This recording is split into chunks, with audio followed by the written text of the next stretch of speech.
Ήρθε απ' τα ξένα με πληγές και φως βαρύ. Κρατούσε κράτος στα χαρτιά και ψυχή στη γη.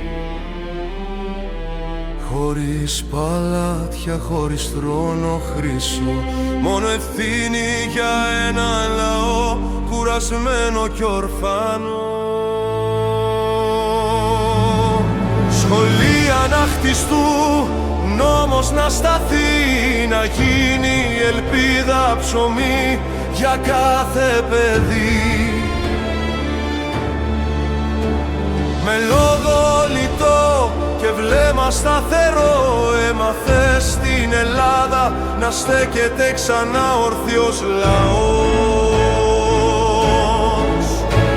Δεν ζήτησε δόξα ούτε χειροκροτήματα, μόνο να γίνει κράτος αυτό που ήταν τραύματα. Ιωάννης κι Αποδίστρεας όνομα βαρύ, σε καιρό σκοτεινό κράτησες γραμμή. Με αίμα και ευθύνη, με πίστη βαθιά, έβαλες θεμέλια να σταθεί η Ελλάδα ξανά.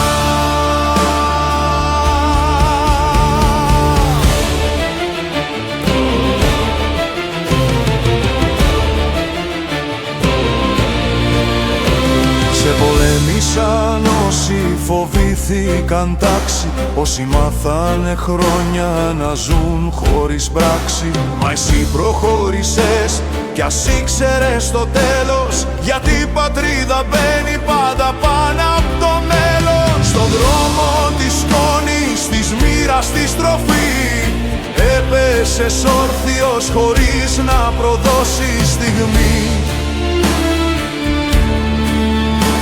Κι αν σώπασε η φωνή σου μπροστά στην αυγή, έμεινε το έργο σου σαν σιωπηλή κραυγή. Ακούς τη χώρα ακόμα σε ζητά, όχι για μνημεία μα για ευθύνη ξανά. Για ηγέτες που χτίζουν κι ας πληγώνονται βαθιά, που βάζουν το εμείς πριν το εγώ ξανά. Καποδίστρια, φάρος σιωπηλός, σε θάλασσα δύσκολη έγινες νόμος και φως. Δεν έζησες για σένα, μα για μια γενιά, κι έτσι έγινες μνημή που δεν σβήνει ποτέ ξανά. Για ρωτήσουν τι κοστίζει να σταθεί ένα έθνος, πες τους, ένας άνθρωπος που διάλεξε το χρέος.